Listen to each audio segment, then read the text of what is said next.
This week on the show, we have Twitch partner, speedrunner, and GDQ host, AnEternalEnigma. And if you're enjoying the show and want to help support it, make sure to check us out on Patreon at patreon.com/KojimaFreak. Hello. Hey, Enigma. Hey. Hey. Uh-oh. Hold on. Oh, there you are. Okay, there I am. Hi. Got like a broadcaster mic. Jeez. Yeah, it's so clear. You can't hear it, but with my monitoring on the Go XLR, I can hear a static, but you can't hear it, so that's all that matters. But I'm always like, oh god, can anybody else hear this? But I recorded a test for that chat, and I played it back, and I thought, oh, that's crystal clear. So Yeah, you sound like morning radio show is what that sounds like. I tend to forget how clear it sounds, and then I go back and listen to it. And I'm like, oh, that's pretty clear. You've got a SM7B, right? Yeah. Yep. Yeah, I can tell. I saw that output, and I was like, "Ooh, that's a SM7B output." Like, ooh. Of course, you would know like the exact model number. Goddamn right. They're so good. I've had this thing for 3 years. See, I became a Twitch partner in 2017, and then I realized this was going to work. So I was like, oh, I got to get professional equipment now. So yeah, I bit the bullet and got that about 3 years ago, and it's held up pretty well. I've got mine running through like a cloud lifter and through a SSL2, and I'm pretty happy with it. Yeah, the Go XLR thankfully negates the cloud lifter. Mm-hmm. Yeah, that thing's a fucking beast. Yeah, it's built in. You've got the full version? Yeah, and I got it before they bumped the price up because I got it when it came out. Yeah, so I got lucky there. It's like 500 now. Yeah, something. when I got it, it was 400. Nice. So we just talked a bunch of foreign language to everybody else in this chat, so it's all good. Yeah, I was actually about to post in the group chat, like Winona Ryder when she was at the award show, and she's like, yeah, confused and shit. Yeah, yep, googly eyed. What was up with that? I don't know. Was there like a fly buzzing around her or something? I think she was just having a good night. I think that's what that was. That may be all it is. Isn't that what going back to Winona Ryder? Isn't that what like Matt Stone and Parker did for the Oscars that one year? Like they took acid and put dresses on. Yeah, they did something like that. They were under the influence. And then people would ask them about the dresses, and they were like, really? We're just here to talk about our art. That is totally something that they did and probably would continue to do. Iconic. I appreciate that.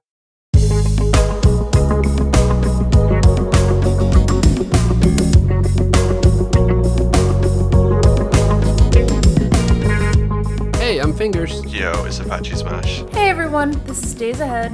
And I'm Nitroid. You're listening to the Kojima Frequency.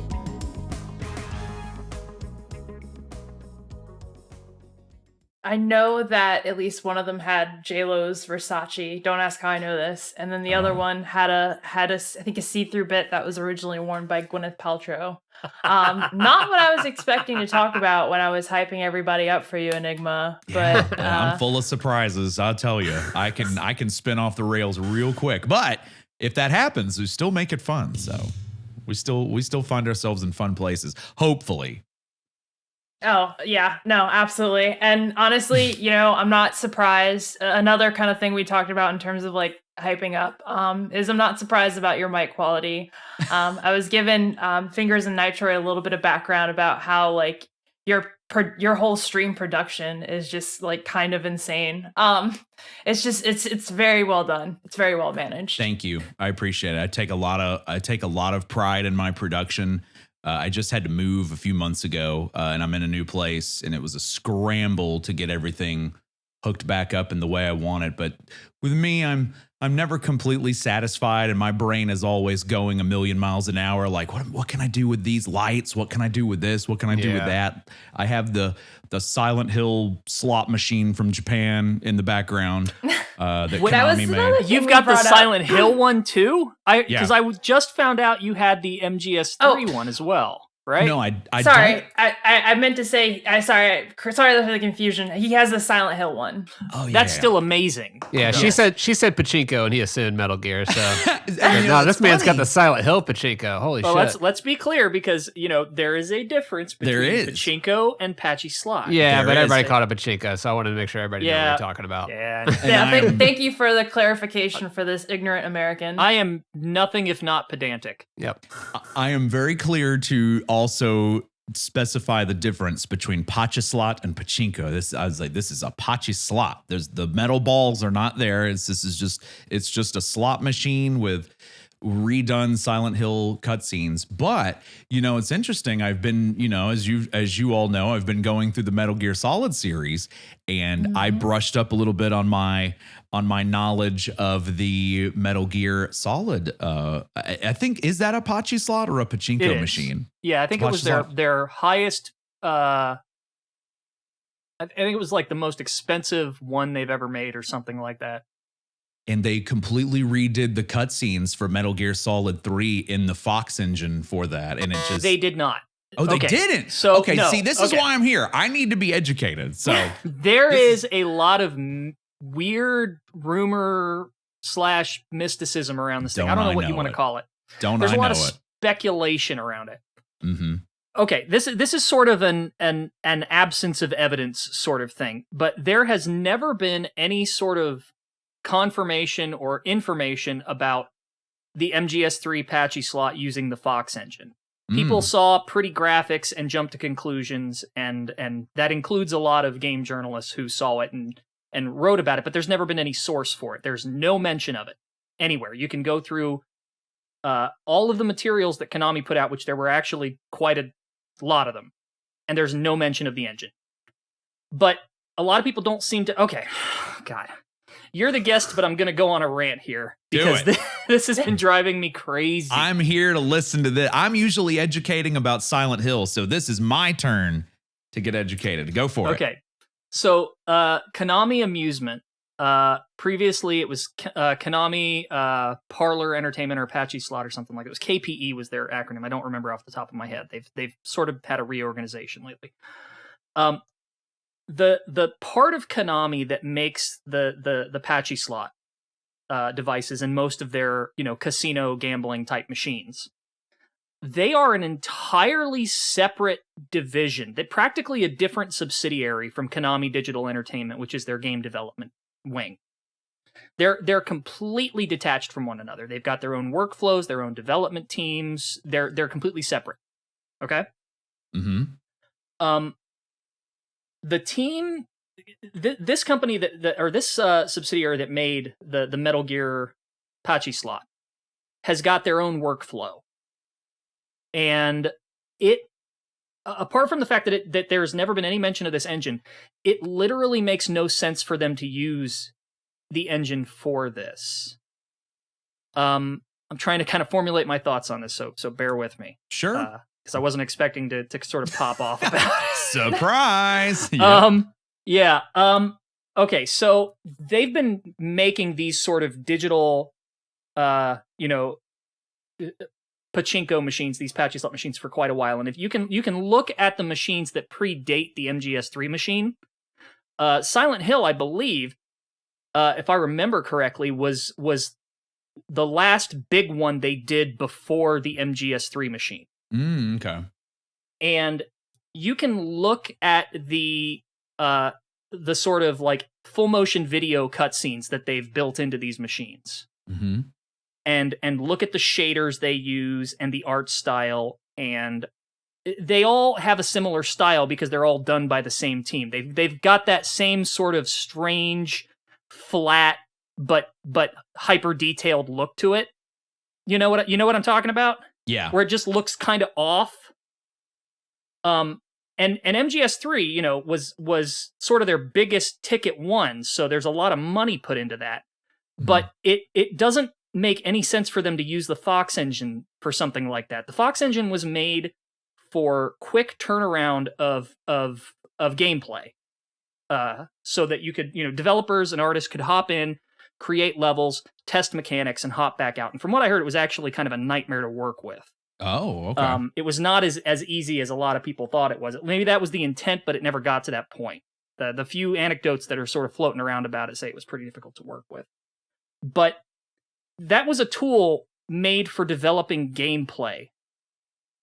It would not make any sense to hand that engine off to a team that is in a different division, that has their own workflow, that is making full motion video, non-interactive scenes, it would not make sense to pass off this entirely new engine to them to essentially say, hey, we're gonna train everybody in this division to use this new engine that is already being depreciated, because the Fox engine is basically a dead project at this point. Mm-hmm. So that you can make something that isn't even leveraging the tool. The thing that threw a lot of people off is the fact that it seems like the MGS3 pachislot is using the animation data from MGS3. They've just slapped higher fidelity models over top of it. You can actually play them side by side, and they're basically a perfect match. Okay. But I've kind of gone the long way around on this, but the short version of this is there's no information, no confirmation, no official report that has ever mentioned the Fox engine in association with the pachislot, and it doesn't even make sense for that to be the thing they would use for it. It would increase the cost and the time of development tenfold if you did that, because you would have to retrain staff. Because it's just playing a movie. Yeah, it's just playing movies. You can do that in Blender. Why would you use a gameplay engine to make movies? I do see your logic on that. I do. And having this Silent Hill slot machine, I've had this thing, gosh, for almost 4 years now. And occasionally I'll break it out on the stream and play it and have another camera zoomed in on the screen. And it also does have the same style of the cutscenes. I will admit I have not seen much of the Metal Gear one. I've just been kind of getting pieces here and there, but I do see some similarities, and they've done the same thing with the Silent Hill machine, where they're like, I wouldn't say they're 1-to-1 in terms of animation, but they have things that are there, like James and Laura in the hotel room, and then they have new stuff, like they're walking around the town and things like that. And I do see what you're saying, where you wouldn't use a gameplay engine to create a cutscene, essentially. If you want a smoking gun for this, go and look at the Castlevania Lords of Shadow pachislot that they made. It has an almost identical art style to MGS3. Okay. So unless, the pachislot division decided to use, a bazooka to swat a fly, they're not using the Fox engine. Or they made the Castlevania cutscenes in the Fox engine. Yeah, there you confirmed. go. There's this whole idea around the pachislot that it's sort of a zero-sum game with the games that Konami makes. Like, why aren't they making a new Silent Hill? Why aren't they making, PT? Why aren't they making new Metal Gears? Why aren't they doing X and Y? And instead of doing this pachislot stuff.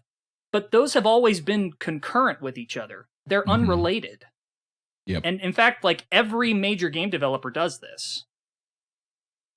Yeah. You know how many pachislot machines Capcom has? They've got a few. I've seen the Resident Evil 6 one, actually. So, yeah, they're out there as well. The Resident Evil 6 one fascinates me. I haven't looked too much into it, but I know they've got a Resident Evil 5 and a Resident Evil 6 one. I do know they've got both of those. But, yeah, I see what you're saying. Like, the game development team is not going to be working on that stuff. It's entirely different divisions. Yeah, and I mean, again, it's just if somebody could show me a piece of paper somewhere from Konami that says like, "Hey, yes, we use this," then I'll shut up in an instant. But I see what you're saying though, yeah, and that's something that, to kind of go into that. That's something we kind of deal with in the Silent Hill community, is like misinformation, or maybe not so much misinformation, but just unconfirmed things. Yeah. One of the big things in our community is that You don't say. yeah, right. If you spend some time on that wiki, you'll understand. But one of the big things is Silent Hill was based on Centralia, Pennsylvania, and I have the same reaction that you had with me on that Fox engine. I'm like, no, it's not. It's not. It had nothing to do with Centralia. So that was what's his name? Christopher Gans, the guy who directed yes, the movie. He got inspiration for the movie from that, right? And Roger Avery, the writer of the movie, yes, simultaneously, Roger Avery knew about Centralia, but there is no evidence whatsoever going back to old Team Silence development stuff, development information that they ever knew what Centralia, Pennsylvania was or anything like that. It's just something that's just grown since the movie came out. Oh man, I can't.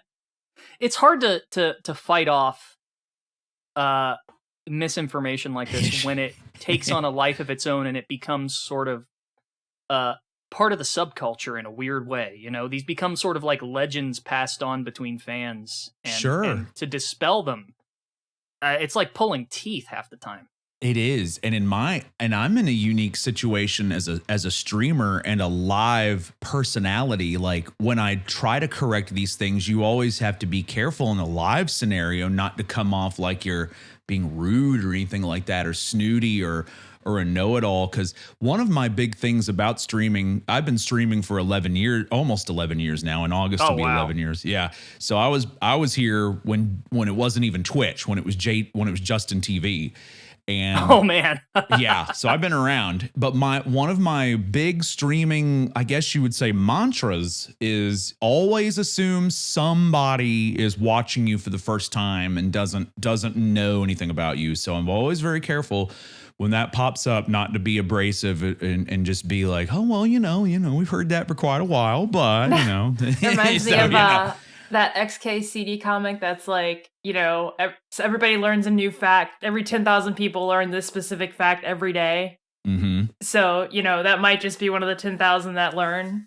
Yep, exactly. I've got to be honest with you. Like, I don't stream to the kind of audience you do, but I have ended streams over, like, the kind of misinformation talk in my chat, and it's just killed all my energy to be able to play. Kills your vibe, kills your mood. Just like it's like you hear the tires screeching in your head sometimes. Yeah. What are you talking about? Didn't you know that there are remakes of Silent Hill / Metal Gear / everything you ever wanted, and oh my then God. some?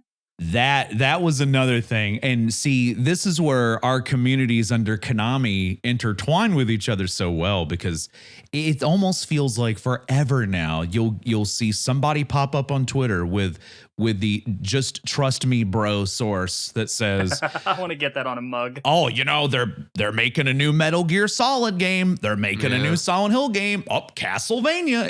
It's just, I tell everybody. And it's another one of those things that I try not to get really frustrated with. It was really bad 2 years ago when the pandemic was really kicking on and everybody was at home and nobody was really going out. And for some reason, I want to say like around this month, May 2020, all of the sites were really kicking up these rumors like Sony was going to license these Konami intellectual properties out. And the thing is, you don't think about, people would constantly come into our chats, not just mine, but you recently had Maxi Lobes on. People would come into Maxi Lobes' channel as well and just be like, oh, did you hear a new Silent Hill game's coming out? And we would all be like, no, it's not. It's not official. And I just got to the point where I had a button on my soundboard, or I had a channel points redemption on my channel that said, are the new Silent Hill rumors true? And whenever somebody would click it, I would just hit a button on my soundboard with like a booming echo that says no, like that. It just got to that point. But you try to have fun with it but like you said, it just sometimes it does get in your head a little bit, but you always have to try to stay fun about it. And that's what I try to do. I try not to come off too serious about anything, but man, it does kind of grind on you after a while. Do you think there's a self-fulfilling prophecy element to this where, someday Konami's going to do something? Who knows what that is, whether it's a remake or a sequel or a spin-off, God knows what. Do you think that these things will sort of manifest out of the demand that all of these rumors tend to generate? Where I'm worried about ending up is getting to the point where, if something does happen, if incidentally there is a Silent Hill remake someday, all of these guys are going to be like, see, I told you so. 100%. And I have articulated that. I said, the reason why a lot of these people do this stuff, they pop up I'm not going to name any names, of course, but they pop up once every few months on Twitter. And It's like throwing darts at a dartboard, and they think, oh, eventually I'm going to hit that bullseye. Okay, cover your eyes. You throw the dart at the dartboard, you're eventually going to hit the bullseye. And so, and I have no doubt in my mind that at some point they are going to do something again. I don't know what it's going to be or how good it's going to be, whether it be Silent Hill or Metal Gear or anything else that they own. I feel at some point they definitely are going to go back into those waters. They'll dip their feet back in it, and eventually a lot of these people will pop up. With the way social media is, when you post something on there, it's dead in a day. Nobody remembers it the next day. So they just keep throwing the darts at the dartboard every few months. So when it does happen, they can go back and they can reference what they said. Be like, aha, told you. I told you. I got it. If it's wrong, they'll just delete it. Yeah, I 100% believe what you're saying is true there. That's why it's done. And we've been waiting how long now? I mean, Metal Gear Survive, I think, was the last thing that came out. 2018. Yeah. I want to say that was, when was that? That was February in some year. Was it 16 or 18? I'm sure it's 2018. 17. Yeah. 17 or 18. Was it 18? I didn't even commit it to memory. Maybe I'm wrong. I feel like it was 2018. It was 18, but maybe I was wrong. 2018. It was 18? Yeah. Yeah, because I remember Masahiro Ito, the designer of Pyramid Head and so many other iconic things in Silent Hill, did some contract work I read on Metal Gear Survive, which interested and fascinated me. But yeah, it's just the same thing. They say, well, you know, we hear that this may happen, and I feel like they just do that so that they can say, "Ha I had it. I was right." When it eventually will so happen. fucking smug. Yeah. Like these people do not take L's. Like no matter how bad it is, they never take L's. And they will spin it. That is my huge problem with stuff like that. There's just nobody takes any. There's no repercussions for being wrong about those things. Except for getting ratioed, pretty much. Like, it's like every once in a while, Apache will just be like, hey, is this you? And like have like post old articles of them calling shit that never happened. Yeah, right. Yeah. So there's the ratio, and even then, social media, it moves at such a breakneck speed that you forget about it in a week. There's just no repercussions for being wrong, and I hate that about social media. I don't want to be like an old school fuddy-duddy, but I've been on the internet since 97, and I got into computers really young and was fascinated with technology, but there just seems like there's no repercussions anymore for being wrong. So are you a believer? Are you a believer of Eternal September? I'm not familiar with the concept. What is it? Okay, Eternal September. I hope I'm pronouncing this correctly. Mm-hmm. But or maybe Eternal September or Eternal Summer. I'll have to look it up to verify. But it's a term that I've used with folks who are sort of we're back into computers sort of before it became proliferated culture, right? Mm-hmm. So I think Eternal September sort of refers to, here we go.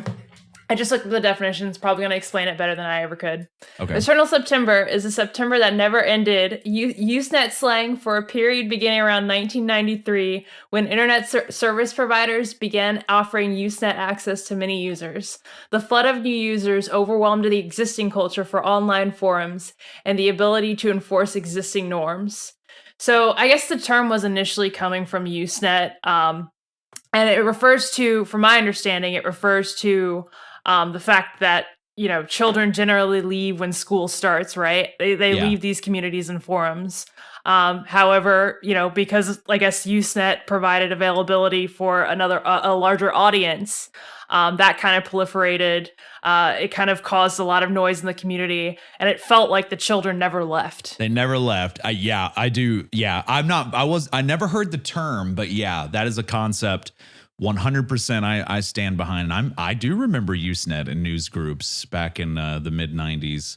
So, but yeah, I mean, I was on this stuff way before it became a mainstream deal, and just like those children, I never left either. So I'm still around. So that 100%.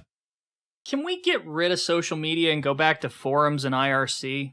We can't. It's Pandora's box. Like once you open it, all the evil escapes and you can't put it back in the box. Yeah, it's like the toothpaste, and I say it so many times. You know, I try not to live in the past, especially as I get a little bit older. Try not to live in the past too much, but man, I tell everybody all the time, not all the time, but just whenever the subject comes up, that there was something really, really special about that pre-social media internet in the late 90s and the early 2000s. Like, it was everything was so unique. Everything looked so different. Every forum looked different. Every website looked different. Everything just had its own style and personality. I could go to like LiveJournal and then look up different like communities, and then I could go over to like the Tech TV forums and, you know, argue with those guys. Mm-hmm. Here's something that I know you all have been into, Enigma. This is just a guess, but do you remember when they used to make those little South Park characters that look like wrestlers? I do. Yep. Sure do. There was definitely a period of time where that was super popular. It was very, very popular. I still remember the Degeneration X ones and the Stone Cold Steve Austin ones. Yeah, I'm picturing the Stone Cold one right now. Yep. That's whenever I think of like that elder period in the internet, that's where my brain always goes to first. Girls had something very similar, but we had the doll creators where it was like these pixelated dolls and you just click and drag the dresses and the outfits and the hair. And then you like took a screenshot and made it your avatar. Yeah, there was something for everybody. Everything web design is like it's all homogeneous now. It's just everything's the same. Mm-hmm. Yep, and that started with Facebook, because remember MySpace, you could code your own things, and even LiveJournal, like what was just mentioned. LiveJournal, everybody's LiveJournal looked different. Like the text, they use the same text, but everybody's looked different. And Justin TV, what I just mentioned, when it started, you could have your own backgrounds on the pages and everything. Twitter was like that at first too. You could upload your own backgrounds. At some point, all this started changing, and everything just started becoming looking the same and feeling the same, having the same user experience. But yeah, that pre-social media internet, it was very, very special. There'll never be anything like that again, for sure. Speaking of social media and sort of dovetailing back to Masahiro Ito, he's a character, ain't he?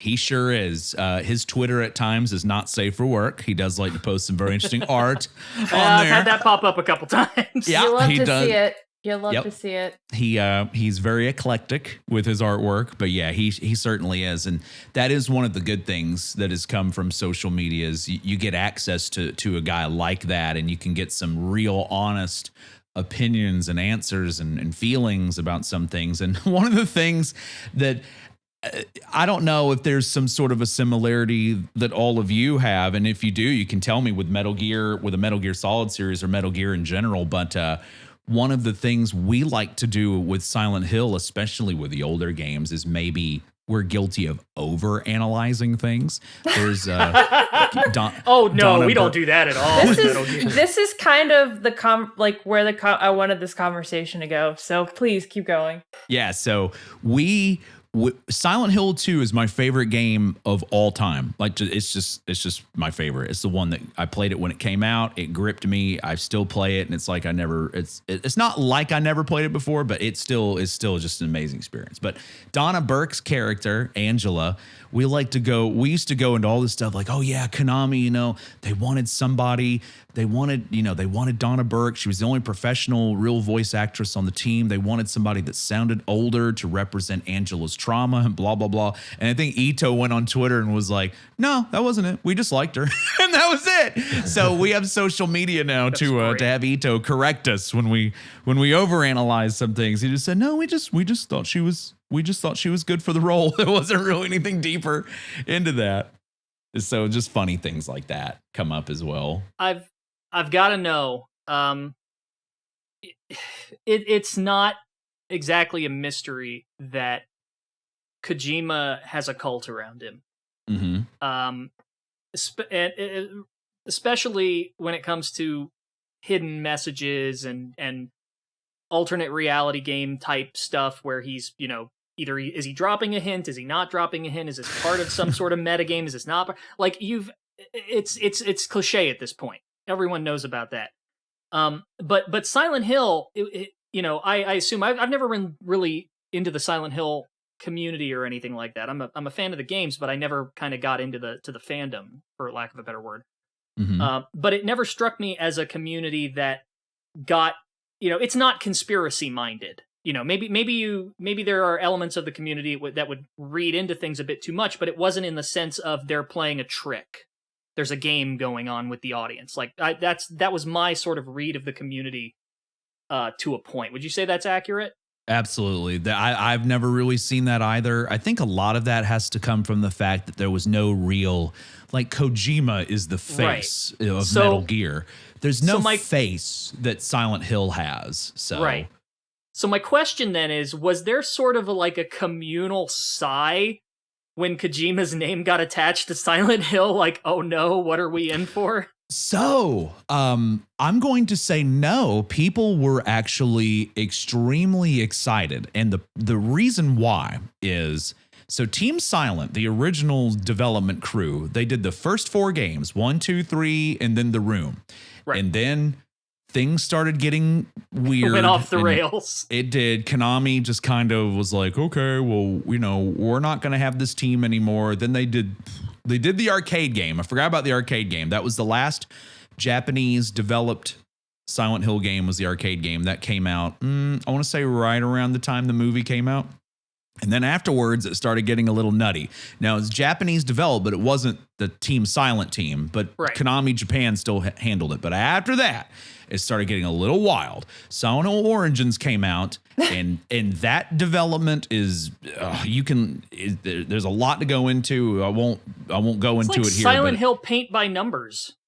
Pretty much, yeah. And there was literally a paint by numbers in a future game, Shattered Memories, in that one. But I got to come back to that with you later, because I'm a big fan of Shattered Memories. I love it for what it is. It's got its flaws, but Shattered Memories is my favorite of the non-main ones. But yeah, to go back to the original question, Origins, Homecoming, Shattered Memories, and Downpour, and if you want to consider Book of Memories, that weird little dungeon crawler they made, they all argue. There are people out there that like them, but they arguably did not have the same impact that the first few games did. And Downpour was a very low reviewed game, even for the media that started kind of being kind of kinder to games. I think IGN gave Downpour a 4.5 and wasn't really kind to it, and it's become a little bit of a meme. It's got its fans, but it's arguably not a good game. Like it's a technical mess. It's technical. Yeah. I don't see how I commend your bravery being able to run that, not even from like a Silent Hill perspective, but from a technical perspective. Yeah, and one of the good things is Microsoft has done such a great job with their backwards compatibility, which also allowed me to play Metal Gear Solid 2, 3, and Peace Walker, by the way. So shout outs to Microsoft for that. But they have stabilized Downpour where it's not such a frame rate travesty and such.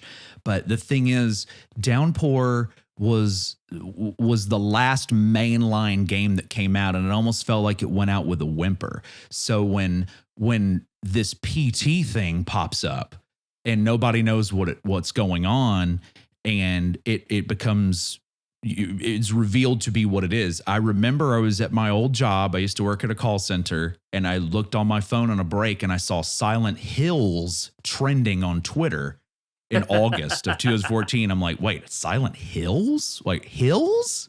I thought it was a typo.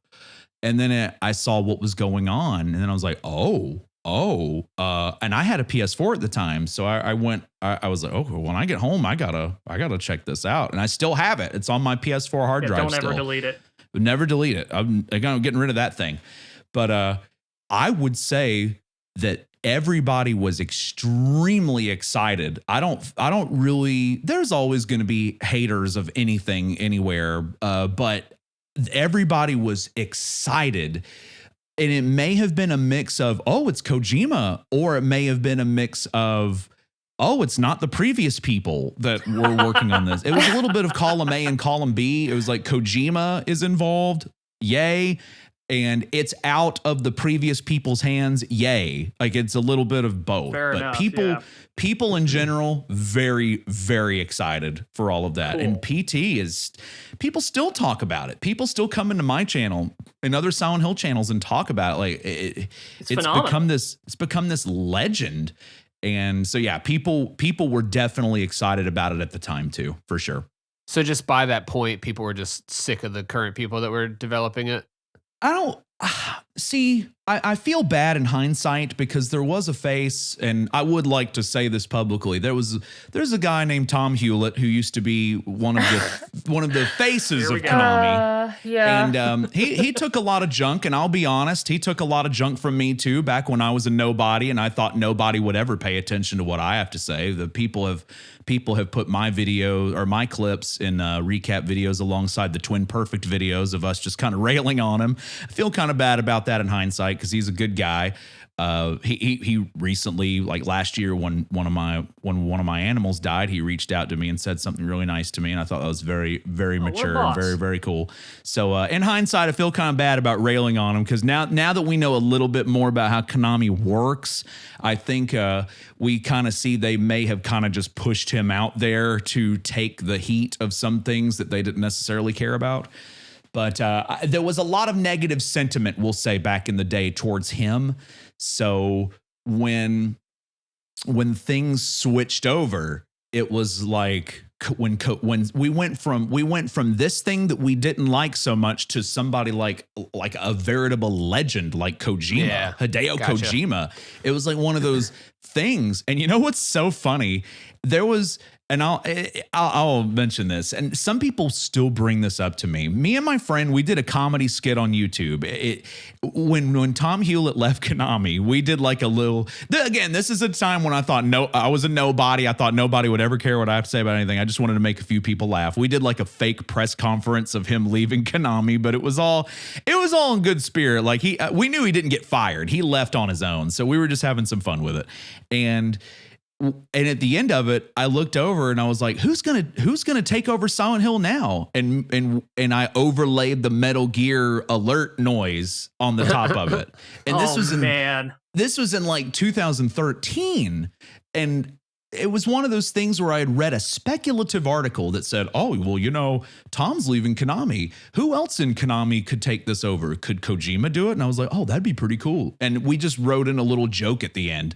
And we both kind of like looked up, like the guards do. And I overlaid the noise with the exclamation marks. And people were like, how did you know? And I'm like, I didn't know. I was just trying to be funny. So that was a little funny thing that popped up. That is, wow, that's kind of what Rocco said a few weeks ago. I was thinking that. I'd say give it to Talk Fuji. Oh, God, yeah. Oh. I hope Talk Fuji is doing okay. Yeah. I think he just left. He's working at a new company, and now he tweeted something about it earlier. So I follow him, but I on Twitter, I hate to say it, but I don't pay that much attention. Yeah. I'm on it a good bit, just because I kind of have to be aware of what's going on out there, and probably on it a little more than I should be. But yeah, I'll never. Every time I hear that name, I always think of that press conference, that E3 press conference with him, and I think was it Devin Shatsky who was like just staring at him right from behind? I think it was him. It was such a long time ago. I would say it was E3 2010. And it was 2010, yeah. 2010, yeah. Because that's when they announced. I think that's when they announced the HD collection for Silent Hill. I'm not quite sure, but when you said that name, all those memories of that E3 just flooded back into my brain, and I do also hope he's doing well. As someone who's more well-versed in Silent Hill, I do want to ask you, just because this is so mysterious to me, or maybe mysterious is the wrong word. It's so sort of befuddling to me how something like Downpour happens. Because you look at the previous 3 major games that were done outside of essentially, they were all done by third parties, if I remember right. So you had Homecoming, which is sort of like a well-intentioned misfire in a lot of ways. Yes. That just retreads the same beats that Silent Hill 2 did, but in a more bombastic way. Yep. Like, it didn't quite get why that worked. It just sort of tried to walk in its footsteps. Then you have Origins, which tries to be more authentic, but ends up having, rather than having the wrong personality, Origins has no personality. Yeah, It's just it can't decide if it wants to be a prequel or a game about Travis. And Yeah. that game switched developers halfway through, and Konami didn't expand the budget or the schedule, and it was just It's like they followed a checklist of this needs to be in a Silent Hill. yes. And there's interviews. I think it's Sam Barlow who wrote Origins. I do need to brush up on some of this, so I apologize if some of this is inaccurate. But I think it's Sam Barlow who wrote the story. And I think he was doing an interview and said something like, yeah, we were working on this. And at some point we looked at each other. He was talking about somebody else on the dev team and said, isn't a Silent Hill game? Oh, I think they took over when they were taking over what the previous team had handed to them. They were like, isn't a Silent Hill game supposed to be good or something? Like Ooh. just something like that. Ouch. Like, so it was now knowing what I know now about Origins development, I have to give it a little bit more admiration because it could have been way worse than it was. So. I mean, Origins, I would say, is kind of bland but inoffensive. You know, it does. Yeah, it does some things to the Silent Hill 1 story that kind of scratches your head a little bit. But if it had just kind of stuck to Travis and his story, it would have been a little more warmer received, I think. But it was just like Travis is here, but the Silent Hill 1 prequel, they just, I don't know, kind of all over the place. And then you've got Shattered Memories, which is so it's so divorced from what you expect from a Silent Hill, but at the same time, it's so damn clever. And it's charming. Yeah, it is.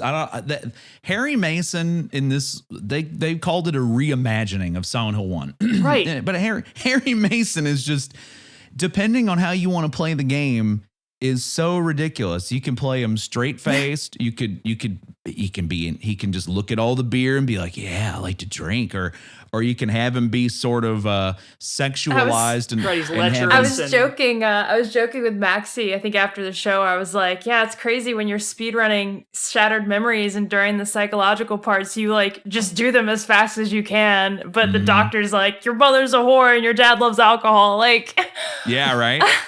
There's a lot going on in that one. And it's so funny too, because they pitch it as like sort of like you said, a reimagining, a remake of the first Silent Hill. But you know, spoiler alert: if you have not played this game, please skip ahead because it's if you're listening and you haven't played it and you have any interest, play it blind for the love of God. Mm-hmm. Okay, so spoiler alert out of the way. Before you say that, I do want to also note that it's faster to look at Lisa Garland undressing. The dialogue goes faster than if you decide not to be a perv. There's something about speedrunning that's hilarious. There's an actual speedrun strat where if you look at her undressing in the mirror and there's less dialogue and it goes faster. That was absolutely one of the best speedrun strategies I think I've ever been privy to. I'm running the wrong game. You know, it's funny. On that note, I know we're getting sidetracked here, but when I just recently went through all the Metal Gear Solid games on stream again, and Metal Gear Solid 2 was the only game I had played before. So I was a little more open to people kind of telling me, not so much ordering me around, but being like, oh, hey, do this, do that, do that, do that. So in the beginning of the game, people in the chat are like, hey, go get in the locker and look at the poster. And I'm like, okay.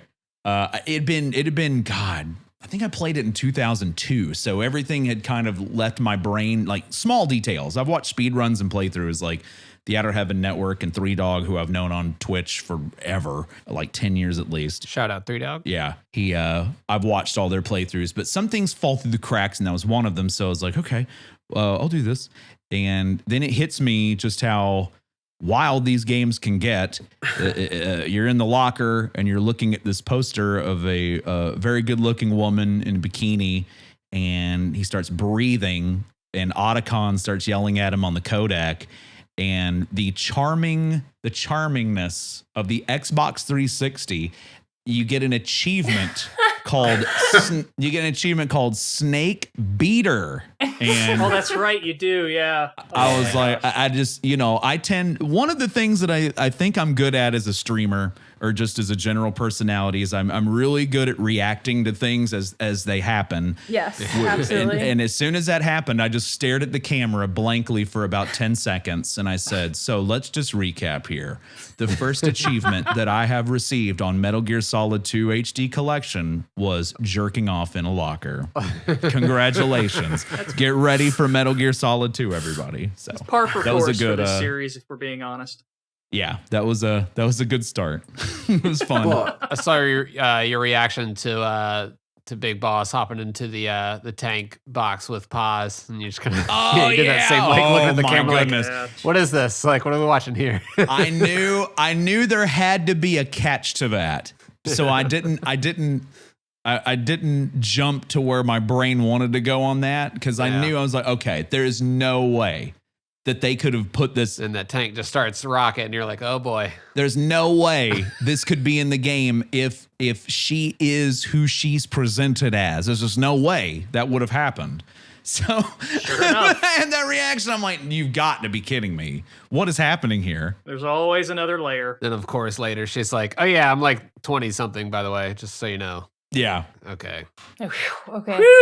Yeah, when I got that, when I heard when that came through later, I was like, oh, thank God. Okay. It's not as weird now, I guess. Like I knew there was a catch. I knew there had to be something. Like you said, there was another layer somewhere to be revealed. You and there might was. be trying to steal our weapon of mass destruction, but you were legal. Yeah, it That's was. what's It was. important. The ESRB said it was okay. So. God, Peace Walker is the most anime of the Metal Gear Solid games. And I was going to skip that one because it was not a numbered entry. And everyone that was really passionate about the series said, no, you got to play Peace Walker. You got to play Peace Walker. So No, that's a good one. Yeah, it's a full ass game. It almost was a numbered game. There is early production art where the title of the game is written out. They have the logo made and everything. It's Metal Gear Solid 5 Peace Walker. I've been skipping it for over a decade. mm-hmm. And that's one of the fascinating things that I've gone back and tried to learn as I go through the series is that it was originally, or at least I think Kojima wanted it to be a numbered game. And I think some of the conjecture I heard was Konami didn't want it to be a numbered game or because it was a PSP game. Is that about right? It is conjecture. No one really knows for sure, but Okay. that seems to be a likely scenario. Yeah. But it threw me off because it was a PSP game, so I thought it's a PSP game. How important can this be to the series? But I saw it was available. Microsoft, I don't know if this is Microsoft or Konami's doing, but they hide it on the marketplace. Now I know Metal Gear Solid 2 and 3 recently got delisted due to the historical footage, and thankfully I got it before, like I want to say a month before that happened. Good deal. And it's I did have the older games. I do own 2 and 3 on the PS2, but just for visual clarity, and I heard the HD collection was a lot better than the Silent Hill one, we'll say. I thought it would be okay just to play it on that, but I found that it was on the marketplace. You have to search a string of letters. Like if you search Metal Gear Solid, it will not come up. If you search Peace Walker, it will not come up, but it is there. You have to search MGSPWHD, and then it comes up. Oh, wow. That's how it's like listed in the file system. That's so fucked up. Yep, it's messed up. It's there. It's $15. It did not get delisted, and I was so impressed by that game. Yeah. I could not believe how deep that game was, how fun it was. Did you get a chance to play with other people? I was supposed to say the co-op is one of the best parts of that game. I did not. Oh, you are missing the best part of that game. If you want to hop in sometime, let us know. Yeah. See, that's the thing. Like, I don't do a lot of multiplayer things on camera just because I just haven't, and I'm admittedly a little untrustworthy of people I don't know. Sure. So yeah, it was just nothing that came up during the playthrough, unfortunately. The game was born out of sort of Kojima's desire to do something akin to Monster Hunter, in large part because it was a game that his son liked.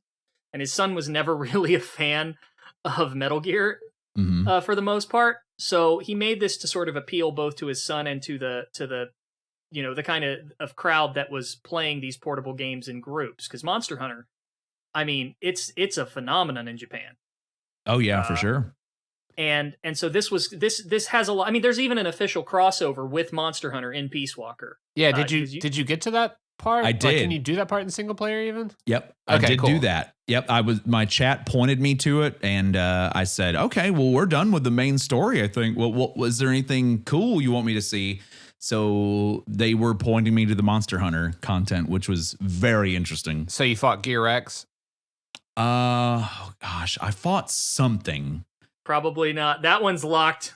It's like a big bird. I was about to say that one. I think you have to have co-op, don't you? You got to work on that one. Yeah, you got to. Well, you're not going to beat it solo. I don't think. I don't know if somebody can beat it solo. I'd love to see it. I think I eventually beat it single player, but it's a lot easier co-op. There's 3. Sorry, go ahead. I was just going to say there was like one thing that I did because it was near the end of the stream and I was kind of running low on energy, but I did one thing. It was like this bird that was flying around and I was able to beat it on my own, but that was the only thing that I did. It was like I think it was the first thing you were able to do. Well, there's 3 of them. There's 3 Monster Hunter-ish creatures in the game. 2 of them are from Monster Hunter and one of them's kind of inspired. The 2 from Monster Hunter are the Rathalos and the Tigrex. I hate how that sounds. The bird-ish one, it's a dragon with kind of a beak. That's the Rathalos, and then the other is sort of like on all fours, and it looks sort of like a T-Rex of sorts. But then there's the Gear Rex, which is an animal, like a living animal version of Metal Gear Rex that you have to fight. Yeah, you would probably remember that. That's why I was like, Yeah. I don't know. It is. Yeah, I definitely didn't get that one. Yeah, It is so cool. Yeah. That one's worth going back and checking out. I was gonna say I've kept my save, I've kept it pristine, and there are times when I'm kind of done going through. I have a thing on my channel where if you redeem 1,000,000 channel points, I'll play a game that you want me to play at least for one stream. I have like a little opt out, and it's like if I don't like it, I reserve the right to not continue. But I had a user do that for Metal Gear Solid 3, and that's what inspired me to just do the whole series. So I thought, you know what? I've only played Metal Gear Solid 2, and I would like to just play all of them. So let's just play all of them. So I did all 1, 2, 3, 4, Peace Walker, and V. Whether it's 5 or not, I just call it V because we don't care. Yeah, Yeah, we've. I read Cinco. some things about that too. So We don't care what our guests say, but we have a rule. We call it Metal Gear Cinco. oh, okay, I gotcha. Cinco 5. Okay, I gotcha. But yeah, I've kept my Peace Walker save, and I do want to go back to it at some point and check out some more stuff because I still to this day cannot believe how much I enjoyed that for a PSP game. It was It's just the fun. whole thing was just great. I enjoyed it. The human slingshot is worth revisiting it alone in co-op. I mean, you have to do that move at least once with that game. In co-op, okay. Yeah, I heard a lot of things about the co-op in the chat while I was playing it, so it was also highly recommended. It was just unfortunately something I didn't get to at that time. So you said you played through like the entire Metal Gear series, like all the main games. Did you have a favorite or like a least favorite or? I really I see what you sent me, the Gear Rex. Yeah, that was definitely, I don't think that's what I fought. Go back, revisit for that for sure. Yeah, for sure. But there was somebody recently in my Discord asked me to rank the games, and I said, I liked all of them. I would feel kind of weird ranking them because it would imply that there was one that I liked the least, but I can't really do that. I liked all of them. I was really impressed with how much Metal Gear Solid 1 held up. I have the physical discs. I played them on my PS3 just through the discs, and I couldn't believe how well it held up. I'd watched my friend play them way back in the day, but that's different than actually playing them. Back before Twitch, me and my friends watched each other play games, so that's kind of what prepared me for Twitch a little bit, because we would just do that forever, for hours on end every day when we had nothing else going on. But I watched him play Metal Gear Solid 1. That held up really well. But the one I think really, really stuck with me and will stay with me the most is Metal Gear Solid 3. I went into that game very kind of intimidated by the things that I knew and the gameplay systems that I knew were in there. And I thought it was going to overwhelm me. But for me, it was almost seamless. It was a really great experience. It was a lot to take in. I can't say that I have fully absorbed everything from all these games in just one playthrough. So I definitely want to go back and do it again to get some more. Just like I did with Silent Hill back in the day before Twitch. Silent Hill 2 is a game you got to play a million times to get everything that's going on. And Metal Gear Solid is the same way. But Metal Gear Solid 3 is the one that really, really just kind of stuck out at me. And when it was over, I was just like, wow, that was a game. That was a game right there. So it really does all come together in that one. Yeah. I quite like it. 3's also a lot more self-contained, so it's easier to sort of get into even if you haven't played the others. Yeah. Sure. And I didn't know that at first. I just didn't know all that stuff. I had always respected Metal Gear Solid for what it was and Hideo Kojima for what he's done. And I loved Death Stranding. When Death Stranding came out, that was the thing. Like, I loved that game. I enjoyed it. And I told people when I played, I said, I'm not his target audience. I'm not a Metal Gear Solid player. I don't have a lot of experience with that series. And I enjoyed PT for what it was. And funny story, I was telling this. I don't know if you heard this or not, but so PT came out, and then the trouble with Konami and Kojima happened shortly thereafter, and it was taken off from the marketplace. So the day, I love telling this story because it's just a funny coincidence. In April 2015, I had to have stomach surgery. I'd have my gallbladder removed, and it was kind of more rough than they anticipated. Yeah. So it was a little more rough than they anticipated. And I wake up and I'm like, oh. Now we kind of saw this coming, so it wasn't that much of a shock. But that was the same day that Konami officially announced that Silent Hills was canceled. So I woke up from surgery and saw that, and I'm like, boy, what a day. Put me back under. What a day. But we kind of knew it was coming because they had a problem with each other well before that. But I was like, wow, what a day. But Metal Gear Solid 3 was the one, and I didn't even know the storyline of each game, like the whole big boss Solid Snake thing. I wasn't so clear on it like I am now, so I didn't even know that you could play 3 without having playing the others, because technically it's the first one in the Solid games.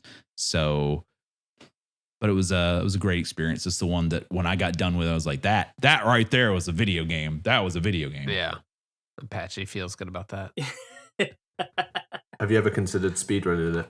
I have not, but I think you've had him on D-Limes. Yeah. He did the finale at AGDQ 2022. I think he's going to be running, I think, Metal Gear Solid 2 at our upcoming event, SGDQ 2022. Yes, there are 3 Metal Gear games coming out. Yeah. That crazy. is a packed schedule. And I have not considered it yet, but at the same time, I never thought I would run anything other than Silent Hill 4, and I have recorded times for all 8 Silent Hill games. As of right now, maybe I don't see myself leaving the Silent Hill speedrun sphere, but I really enjoy. I enjoyed watching the Metal Gear Solid speedruns before what I knew, and now knowing what I know, I get into them even more, especially watching D-Limes on his channel doing his stuff. And I won't rule it out, we'll say.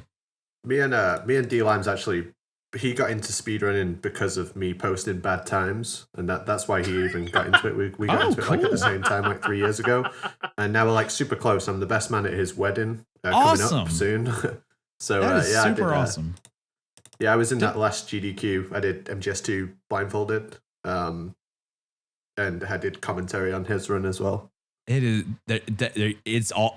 My brain goes a million miles an hour a day, and some things slip through. But that is all coming back to me now. That is awesome. That is super cool. Isn't it great how it's almost like a small world, so to speak. Sometimes. Yeah, no, for sure. I think it was like that was such a big deal because Metal Gear had never closed GDQ before, and even a few years ago, like Metal Gear was getting submissions, but it wouldn't get runs in like every time, and now it's like, you know, how many Metal Gear runs are going to get in? Like, getting three games in for a series is crazy. I think it's Metal Gear and Revengeance and 2 our Metal Gear Solid 2. I think those are the 3 on the schedule. And Yes. D-Limes is on the last day, I think. He's on that Saturday morning. Yeah, Saturday morning. Yep. Yeah.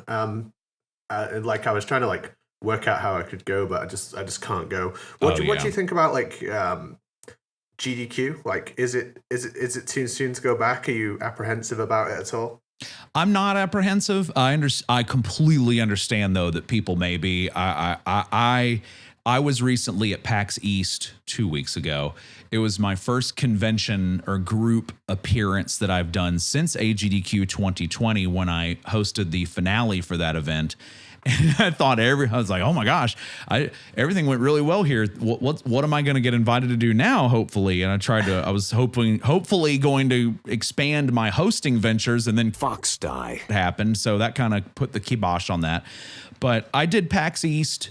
It was about 3 weeks ago now.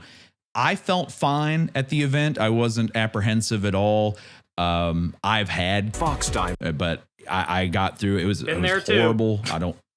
Yeah, I had the OG pre-vaccine ones, and it had me in bed for. Can't get it anymore. Yeah, the platinum one that goes for $1 million on eBay. Yeah, that one. Yeah, I had that one, and it had me in bed for a week. But I think not obviously not to spin off too much on another topic, but I think we with the resources that are available to us to help keep us safe, I think it's all right to get back out there a little bit. And obviously I'm a numbers guy. I watch the numbers and I see if things, peak and they trend and they ebb and flow. And I'm not worried at all about going back. I think this is the right time to give it a shot. And based on how PAX felt, there wasn't a huge problem with people getting sick from PAX. There obviously were a little case. There were some cases here and there, but there was no huge thing that broke out because everything was well enforced. And I know GDQ is going to be well enforced as well for those things. Like that's going to be the thing. Like I'm going to be running Silent Hill 4, and I'm going to have a mask on. But we kind of did a test run of this at PAX because I did a show run at the event floor for GDQ, and the equipment is so good and everything just works so well. I didn't even know I had it on. So it's just it'll be a thing. So if any of you are running at SGDQ and you're kind of apprehensive about that, fear not. I've already done a test run of it. You won't even know. You'll be able to hear yourself fine and your commentators. It'll be a-okay. But I'm looking very forward to it. I think we're good to go to give it a shot again, and I'm very excited for it. Yeah, I think it's really awesome it's coming back. And I was actually curious about, the N95 masks while you're doing your run. But obviously the tech is super good at GDQ. They're going to have all that kind of stuff figured out. Yeah, the audio is top notch. Their equipment's top notch. I didn't even know I had it on. I could hear myself perfectly. So it was totally fine. They can just do like a EQ dip at like 300 hertz and it's fine. Sure. Yeah, exactly. Usually say this kind of thing to Apache, but I'm going to say it to you too. The thought of speedrunning a game like Silent Hill 4 blows my mind because I can barely play that game normally. Yeah. The ghosts drive me crazy in that. Yeah. And I am terrible at that game. That is the game. It was the first game that I picked to speedrun. And the only reason why is because nobody was really doing it, and I wanted something that could help me stand out. This is about, 8 years ago. And nobody was really streaming speedruns of it. Speedrunning was starting to get very popular on Twitch within like the 2 years before that. Like Siglemic was blowing up with the Super Mario 64 runs. Narcissa Wright was blowing up with the Zelda runs. And it was just becoming this huge thing. And GDQ was starting to raise a lot of money for their charities on these events too. And it got my attention. I thought, well, this is a lot of fun. I would like to beat games as fast as possible. But and me being a Silent Hill guy, I thought, well, okay, I'll do a Silent Hill game. But me also as a prospective streamer that wanted to maybe not so much make a career out of it. That's not really why I got into it. I just wanted to I just wanted people to watch and hang out. And so I thought, okay, well, we'll get people's attention. Oh, well, nobody's doing Silent Hill 4. I'll pick that one. That game kind of screwed with my head a little bit when it came out because it's so weird. Yeah. I love it. It's so weird. For me, it's like, sorry to interrupt. It's no, like, you're fine. It's like, what if we put a slasher in the Silent Hill universe? How would that work? And like, Walter Sullivan is like one of my favorite slasher film villains. It's great. And I've told people a million times as well, like Silent Hill 4 would make a fantastic movie, fantastic horror movie, even more so, I think, than Silent Hill 2. I know that may be a weird take for some people. No, but I think you're right. Yeah. Silent Hill 4, I think, would be a fabulous horror movie if somebody could do it right and put it together correctly. But Silent Hill 4 is one of those games that I love watching people play for the first time on Twitch if they stream it, or on YouTube if they record it.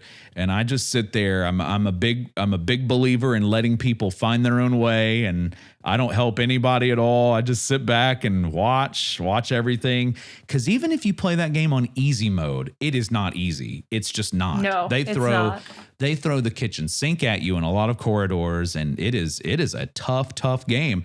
And so in the year 2020, when FOXHOUNDERS was really gripping everything and we were all at home, I thought, I'm gonna step up here. I have a really, really good community that has supported me for a while, and I'm gonna step up here and I'm gonna learn all the other Silent Hill games, or at least just the most popular runs for all the other games. I had started doing Downpour. It started as a joke, but then I got the world record 3 months later, so that became a thing. So we're coming kind of full circle here, because my original question way back, last year was about Downpour. Yeah, right. And then we were touching on Silent Hill Shattered Memories and how that is kind of, spoiler alert again, it's not so much a remake or a reimagining of Silent Hill 1 as it is sort of a stealth sequel to Silent Hill 3. Yeah, kind of in a weird way. In its own universe, because it does, Cheryl, Heather, whatever you want to call her. Yeah. Is there? Yeah, I can kind of see that. Whenever I call it a reimagining, I'm more just so regurgitating the advertising points of that game more so than what it really is. Because let's be honest, Shattered Memories is on its own planet. It's its own thing. But But then you have Downpour, and like I can understand the impetus behind Homecoming, behind Origins, behind Shattered Memories. But then I look at Downpour and where that sort of came out of nowhere, and then they say like, oh yeah, well we're Korn is doing the theme song, and it's the only one I've never played because I just couldn't stomach the idea of it. I am not ashamed to admit I'm a Korn fan. Same. But I am not happy with them being in a Silent Hill game. So exactly. They shouldn't be anywhere near that. If I may, I have I'm very vociferous on my issues with Downpour, but if there are any things that I will say about it in a good light, is I think the song that Jonathan Davis did for the game is actually not that bad. And it's even better when you find out the story that Konami nor the developers would give him any information about the game at all that he was constantly requesting them for. Serious? So that he could write the song. And he ended up having to, according to him in an interview, had to pull up the E3 2011 trailer to get any sort of idea about how to write a song for this game that he was getting paid to write for. Give me something. And he made that song in a weekend because nobody would get back to him, and the song is not half bad for what it is. You know what? Good for him. And that song never once appears in the actual game. It's just in the menus. So if you're worried about that song just randomly popping up at a weird time, don't worry. It's not in the game. It's just in the credits and when you at the press start screen. I don't know if that makes it better or worse because it implies that they only got Korn for the marketing. Yeah. And see, that's another thing. Why would you? God, there's so much wrong with this. See, that's another thing too. It's not formally credited to Korn. It's just Jonathan Davis. So I don't know what the legal S is behind that. But if you That is not how it was marketed, though. It's definitely not. And it's not like for some reason. Okay, so it's like him as the songwriter. He probably got credited alone as that. And then, yeah, the recording probably follows under Korn. Oh my god. So when these songs were on the streaming services, which for some reason right now they're not, I don't know what's going on. 2, 3, and 4. They lost the historical reference footage license. Yeah. But see, here's what doesn't make sense. 2, 3, and 4 are on the streaming services, but Homecoming, Origins, Shattered Memories, and Downpour and Book of Memories all got removed around the same time 2, 3, and 4 came back. And there's some decent music in those. There is. Downpour has some decent music. I always did Yamaoka have a hand in Downpour at all? He did not. No, he left Konami after Shattered Memories, and he worked on Shadows of the Damned. I think. All right, the game at Grasshopper, was. right? Yep. And I always think I'm mispronouncing his last name. Daniel Licht, who did the Dexter soundtrack. He did Downpour and Book of Memories, and he actually did a good job. I think his music is really good. Mary McGlynn shows up on some of the tracks, but I didn't know that. See that now I want to listen to it because her vocals are amazing. They did 2 songs on Book of Memories that are really good. They did a lyrical version of Love Psalm, the song from Silent Hill 2. It's really good. It's really good. Oh, I didn't know that. They did another song called, I think it's Now We're Free, that McGlynn sings. It's also great. And I loved Hell Frozen Rain off of Shattered Memories. That right there. That's the best lyrical song I've ever heard in the whole series. Go ahead. Sorry. I'm excited because I love talking about this. I'm just saying that me too. When you said that, I was like, yes, that's the one I hang my hat on. That is in my view, in my ears, that's my favorite lyrical Silent Hill song in the whole series is Hell Frozen Rain. I love that song so much. I say this as someone who is not a hardcore Silent Hill fan, so I'm sure this opinion can be dismissed fairly easily, but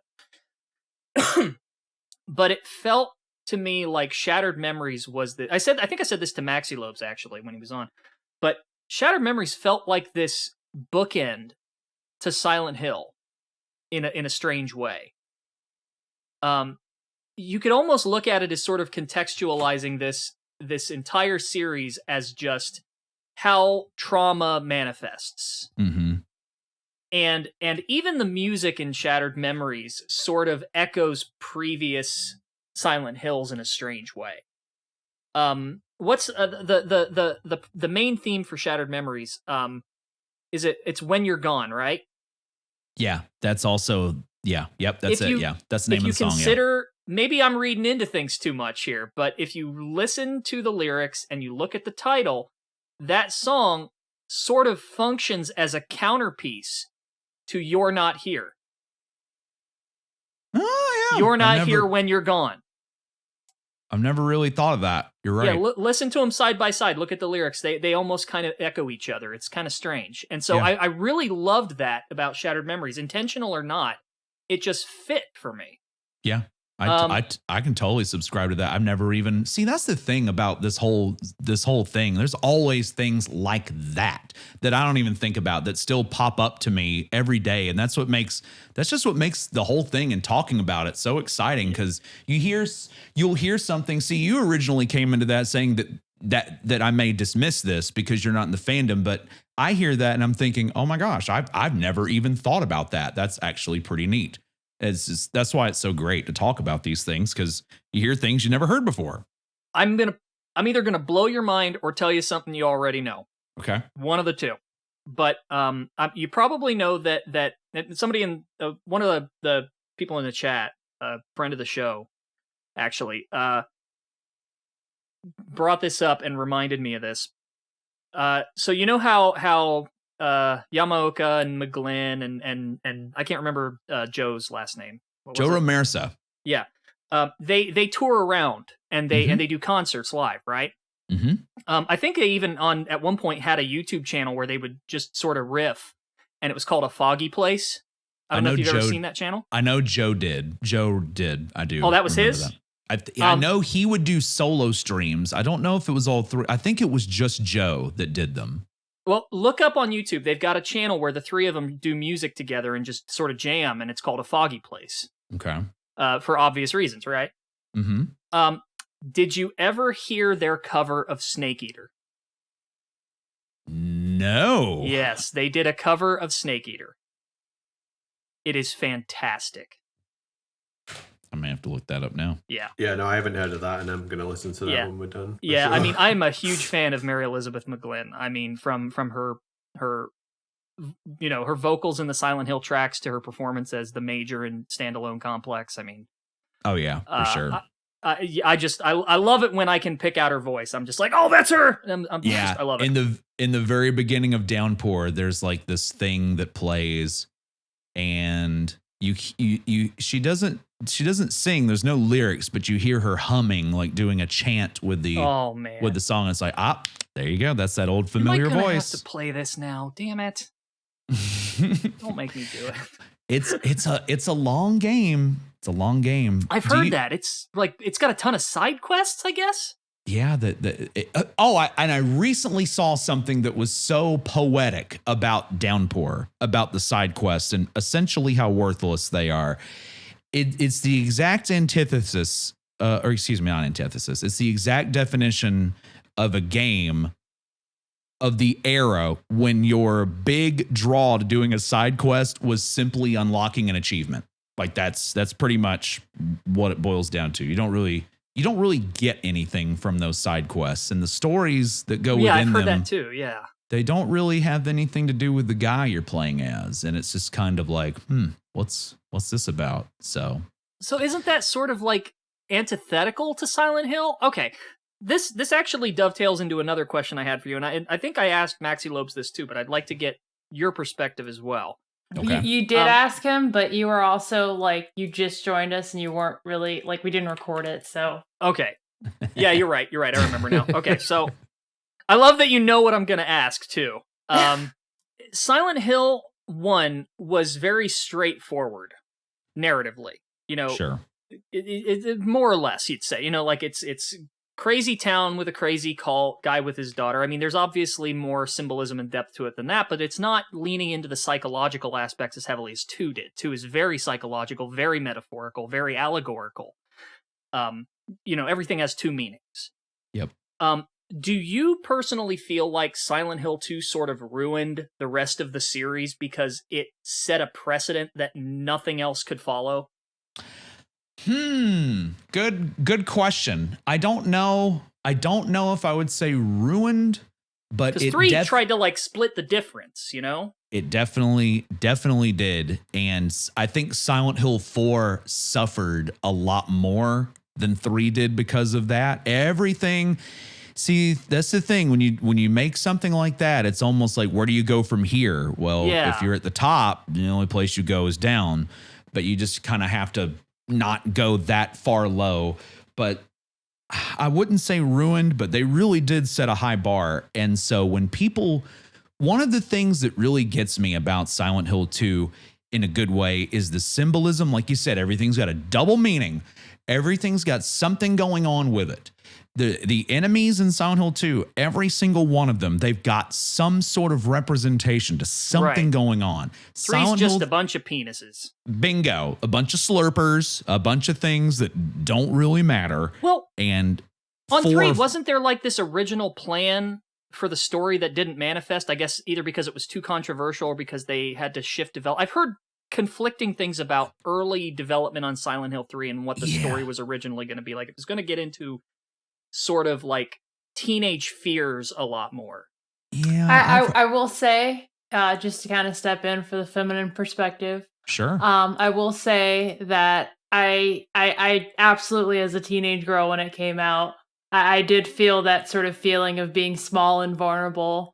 There's always like when you're a girl, there's always this feeling of like, just there's always this additional vulnerability being having sort of a physical disadvantage. And I think that was exhibited well. Like you joke like it's just penises. I get that, but some of the enemies out were like more thoughtful than dicks. Okay. What I'm That's thinking fair. of, Yeah, that's fair. Yeah. I'm trying to think of in particular one that really stuck with me. I forget its name, but the really big bulky guy. You start seeing them pretty early. The one with like the huge 2 arms. Yes. Those would be, so those are repurposed enemies from Silent Hill 2, because in Silent Hill 2 they used to show up under these fencing grates. I think they were called mandarins in Silent Hill 2. Yeah. And in Silent Hill 3 they were called closers. And they just function different. Instead of basically climbing monkey bars, they just kind of walked on stilts. I'm thinking of this one. You may be thinking of that one. let me see here. In the chat. In the chat. This one. Yeah, I'm on the wrong monitor. Hold on. If you go to live, that. Yeah, I was thinking the wrong one. That when I talk about like that feeling of, being in a precarious place and having that sort of feeling of vulnerability because of a physical disadvantage. The insane cancer. Yes, yeah, the insane cancers. Yeah. I felt like that was such a good like manifestation of that fear. So I only give that example just because, I want to say that from a female perspective, that really stuck out for me.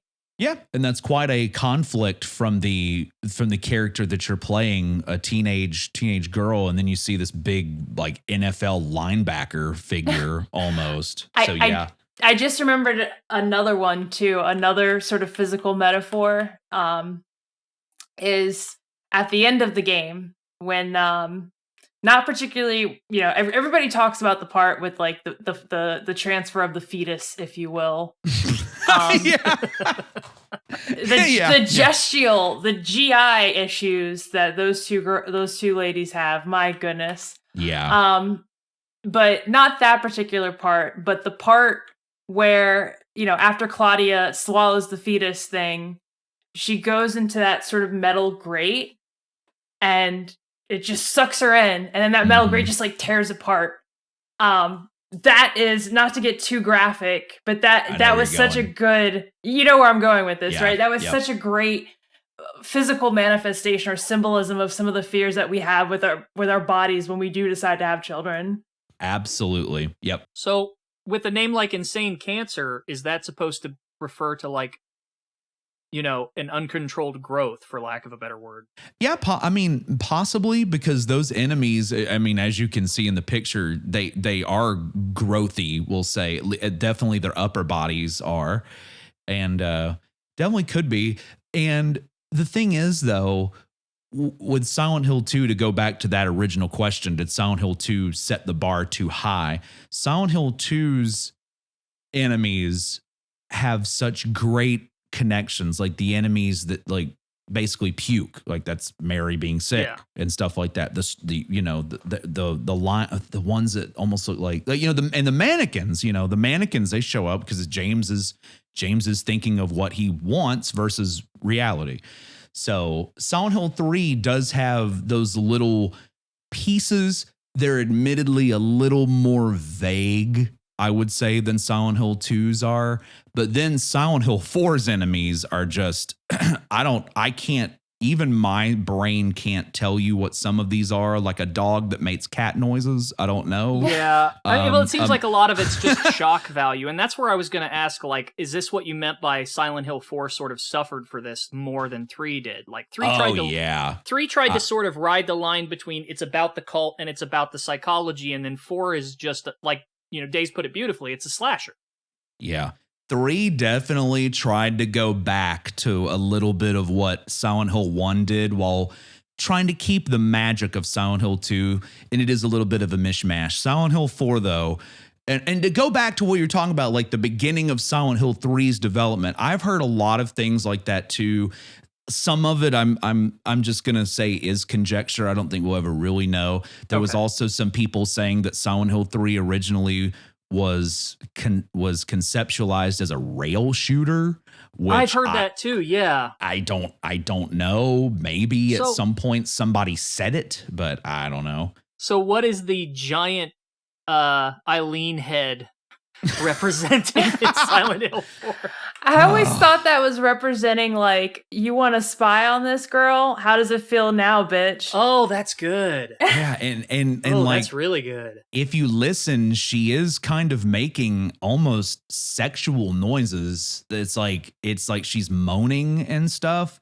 It's like a mix between that and pain. It's hard to discern because she'll do one thing and then it just, I don't know, there's a lot of things happening. I can't really give you a lot of symbolism on that, but I can give you a funny story on that. So I was playing that game Real quick before you get into it. I'm sorry to interrupt you. No, you're good. But it's funny that we're talking about this because you can cut this part out. I'm gonna post an image that we did for an episode ages ago. Oh yeah, that's relevant to this conversation. It was one of the thumbnails for our episode. That I think you're going to get a kick out of. Okay. Let me find it got real it? quick. I'm just gonna, I've got it. I'm just gonna post the wallpaper version without the logo on it. Well, no, I think I got the one here. Okay, here we go. Because this was around the time Silent Hill 4 came out, on PC. This was our I'm in the wrong window here. I'm gonna post this in the live chat. This was our 17th episode, and this was the thumbnail we did. It took way too long to Photoshop this. Yeah, that's a tough one because he's always standing in the middle and stuff, so it's hard to get a hard shot. But that's awesome. I'm sorry. So I'm sorry to interrupt you, sir. Oh no, you're great. I just had to show you that. Yeah, I love seeing things like this with what people do with the big giant Eileen head. When I played this game for the first time, I got Silent Hill 4 the day it came out in the United States, September 9th, 2004. And over the weekend, I didn't beat it in one night. I'm a very slow. If any of you watched my Metal Gear Solid playthroughs, you know I go through new games very slow. I'm a speedrunner when I want to be, but when I don't want to be, I'm the exact opposite. I'm the anti-speedrunner in casual playthroughs. This may blow your mind, but we actually play games normally when we play them for the first time. Yeah, right. Sometimes I forget. I start sometimes. by speed running. I don't know what's wrong with you guys. Yeah, right. But so I had some friends over that weekend because the day it came out was on a Thursday, and everybody had normal school schedules. I was in college at the time, so the weekend came around. We were all free. I had some friends over that Saturday night, and at that point, we were at that point of the game in the hospital where you go into all those random rooms, which is an amazing speedrun part of the game because it's all randomized and it's chaos. I love when you get to that part when I'm watching. It's almost like I feel compelled. Because when I was a kid, I wanted to be a game show host, so I almost feel compelled to turn it into a game show. It's like R1, R1, R2, stuff like that. But one of those rooms is where the Eileen head is.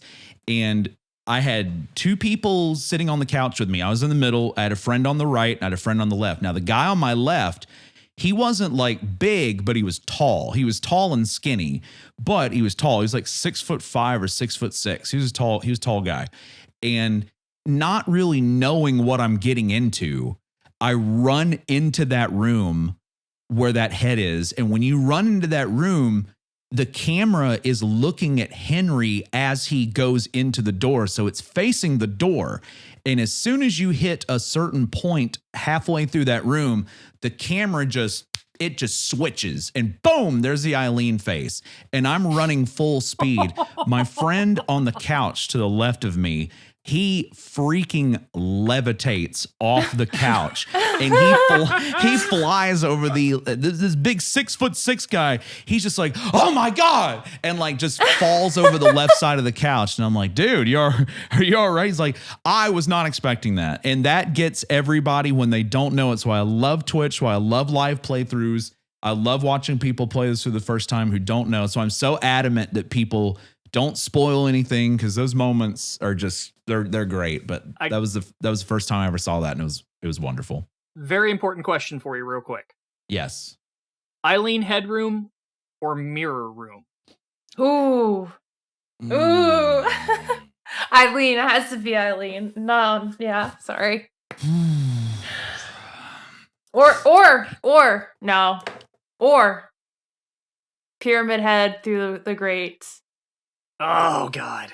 See, so to talk about all three, the Eileen Head room, it's one of those rooms that gets you at first, but then like nothing else really happens. And you just kind of realize it's a gimmick a little bit. Just it's one of those little random rooms. But the blood room in Silent Hill 3, you hear that little that crinkle noise and the blood. You see the blood coming down Heather in the mirror, but not in reality. And you're like, what is going on here? And then you can't leave the room. And then you're like, what is happening here? But that first instance with Pyramid Head, when you just see him and he's just standing there. He's not doing it. He's just standing there. You can't get to him. He can't get to you. He's just standing there watching you.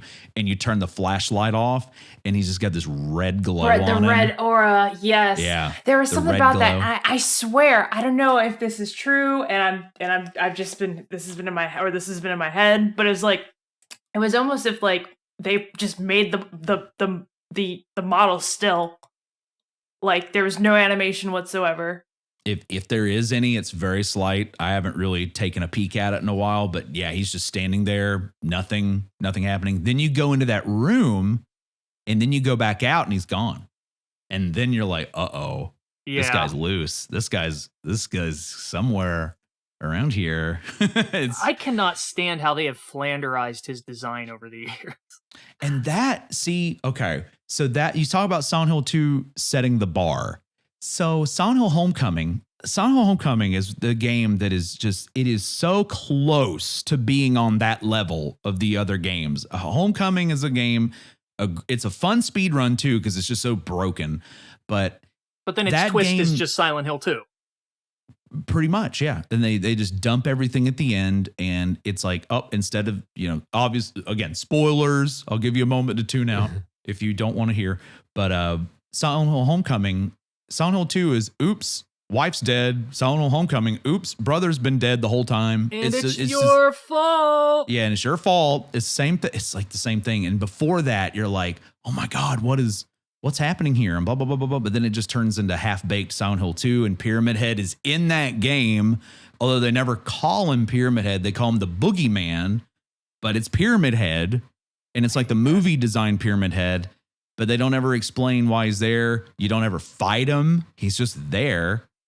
And it's just bizarre. As someone that hasn't really played the games, like he said, it turns into like half-baked Silent Hill 2. And I took it as like it turns into the movie Half Baked, but like a Silent Hill 2 version. And I was like, I wonder how that one turns out. Pyramid Head sneaks out weed from Silent Hill, his Silent Hill job. You could just tell Pyramid Head, I'm Jamaican, man. Right? If Pyramid Head took his mask off and it was Jim Brewer, I mean, maybe that would have made more sense in Homecoming. Maybe it would have. But unfortunately, that didn't happen. So... didn't happen, but yeah. God. But killing your brother's not a sin. I used to kill my wife for coke. I'm sorry. Cut that out. No, I'm leaving that shit out. It's a great movie. Bob would have liked that joke. It's been a while since I've seen it, but I have seen that one. Rest in peace, Bob Saget. Absolutely. Seriously. But everyone on my stream, they all know I don't really watch a lot of movies, but I've definitely seen that one. But I'm guessing you've seen either Masahiro Ito's tweet about wishing he hadn't designed Pyramid Head, or you've seen SilentHill.com. Yes, so SilentHill.com. So circling way back to when this thing started, when we started talking a while ago, you mentioned, the Silent Hill rumors. Well, one of my big things was, one of my big pieces of evidence that none of this is really happening, I always said, hey, go to SilentHill.com and tell me if you think they're ready to make a game. Because if you went to SilentHill.com, it was blank. It was like a domain company that said, oh, this URL is for sale. And it was for sale for $10,000 or something close to that. It was like 9,000 or 10,000 or something. But I was like, if they're making a game, why don't they have the URL? Why does Konami not own SilentHill.com if they're making all these games in secret development? There are laws that protect domains that are based on trademarks. They could hire a lawyer and have that back in a weekend if they cared. Possibly. I don't see. Here's the thing. I don't know. I legit don't know. Maybe you do, or maybe some of you do. But how does that work though? If they're, I know they have operations in America, but their headquarters are in Japan. Would they be able to pull that off here? Or would that have to go through Japan? No, they would probably be able to do it here. There are basically laws in place for domain registration to protect people from like squatters. To protect against squatting, specifically with regards to like people buying domains for pre-existing businesses or celebrities or things like that. And then, essentially just trying to upsell them. Like, hey, if you want the domain for your name, you're going to have to pay me, or for your business. And so I don't remember the name of the legal statute for this, but there are protections in place for trademarks. Where if you own a trademark and you can basically prove that someone else has gotten that name with the intent of exploiting that popularity, you can get a court order to get it back. Okay. And so I mean they could absolutely get it back, and it's not just Silent Hill. MetalGear.com and Castlevania.com are the same way. So that provides even more evidence that they don't really have any plans to necessarily do anything. If they could just snap their fingers and get it back, they could. But yeah, that was always my big thing about that. And then somebody snapped it up and put the Ito tweet where he said he wished he hadn't designed Pyramid Head on it, and that's all that shows up. So there's a part of me, and I'll admit I wasn't that brushed up on what you just said. There was a part of me that thought, would it be worth it for me to buy that URL and just have it redirect to my Twitch channel? Would it be worth it? You may have a lawyer knocking at your door someday. Yeah, so I'm kind of glad I didn't do it, because there was a point where I was seriously thinking about it. I saw the price tag, but I thought, you gotta, the old phrase, you gotta spend money to make money, and it might get people that don't even know what Twitch is into my little environment. I wish you did that. That would have that's so funny. That would have been even worse though, because if you would have been using, I could see I'm not a lawyer obviously, but hypothetically I could see some lawyer making a case to say, well, you used their trademark to drive traffic to your monetized content, which means that you were making money off of their name. Possibly. And that could open you up to a whole world of trouble. Again, I'm not a lawyer, but I don't trust lawyers. And truth be told, if I had done that and they would have knocked on my door and said, "Hey, what's up with this?" I would have been like, "You can have it back." I wouldn't have been like, "Oh, you got to pay me," blah blah blah blah blah blah blah. Yeah. I would have just been like, "Okay, you here you go. We had our fun. You can contact have it me back." if you'd like this taken down. Yeah. Yeah, exactly. I would have been amenable to that. It wouldn't have been a big deal. It would have just been funny, but I ultimately didn't feel like it was. Redirected to ResidentEvil.com. Yeah, honestly, that would have been the real shots fired on that one. I wish that would have been so fucking funny. That would have been pretty good. Didn't they? Oh, actually, they did that at one point. Something like that. They didn't before he put up Ito's tweet. It was like a picture of Lady Dimitrescu next to Pyramid Head saying like she's taller.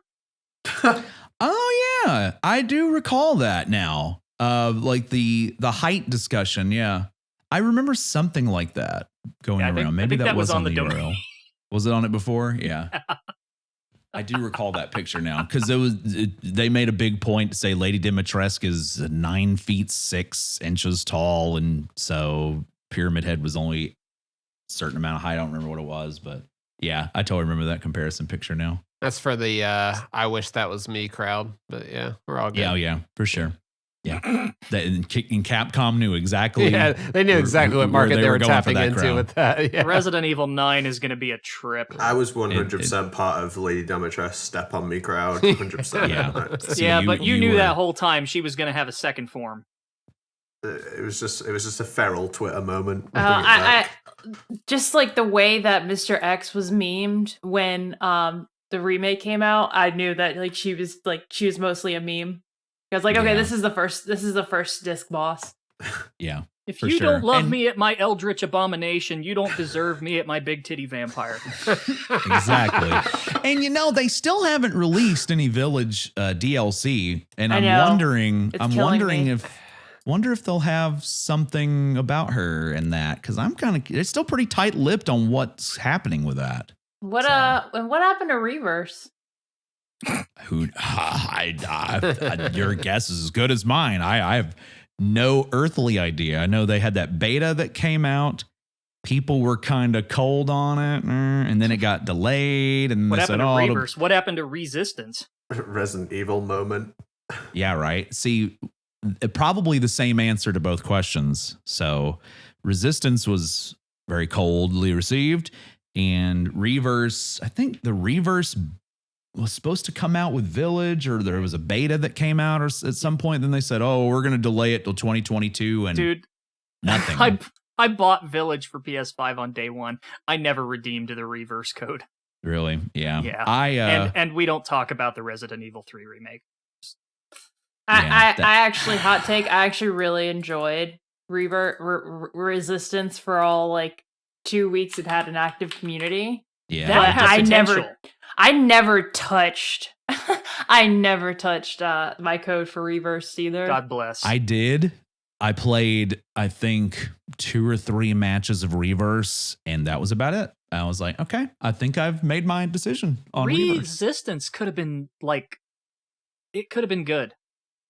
Resistance was attempting to be, I guess, their answer to Dead by Daylight, or their attempt to kind of cut into that, and it didn't work. But the people I know out there, and maybe it's a small amount of people, but they want ports or remasters or something of the PS2 games of Resident Evil Outbreak. Those are the ones. Yes.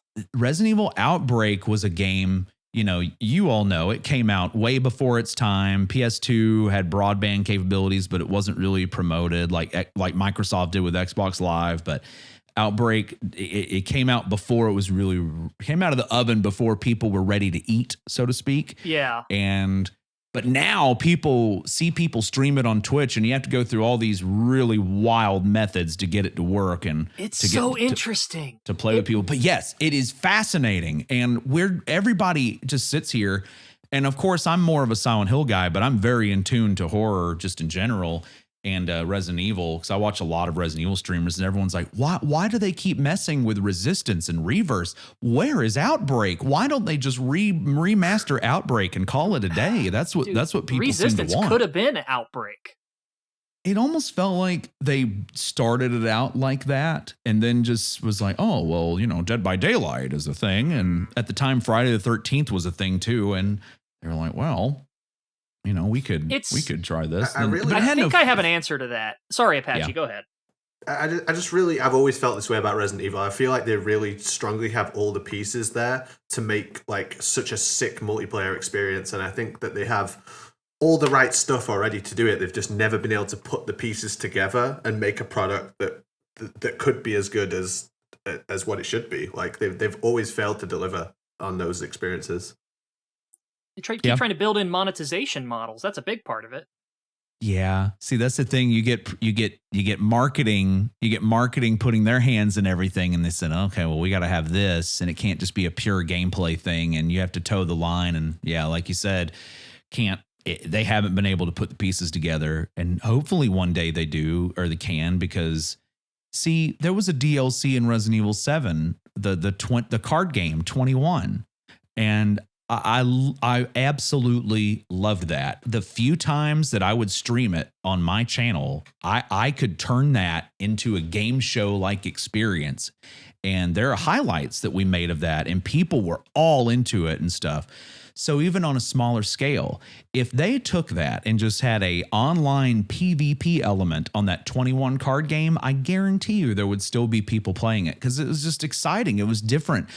Every game was different. Every match was different. It was exciting, and they couldn't even they wouldn't even do that. So I just don't know. I just don't know what they're. Everything's just the same now. Yeah, it is, and it's unfortunate, but. They just had it. I played 21. I said, I want this online. I want to play against real people. I want live matches. They didn't do that. And they've got the pieces. They just haven't put it together yet. I know we've gone on kind of long here than what we usually do, but there is something I really wanted to ask you about Enigma, and I guess it's kind of personal to me. I want your perspective on it. You're doing Silent Hill again. You did this run in 2017, I think it was, right?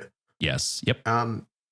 Since I did my first run at GDQ, like I don't think it went poorly or anything, but I have like a lot of things I go over in my mind about that run. And I think if I got the chance to do it again, there are so many things I would do differently, and just things I want to show better.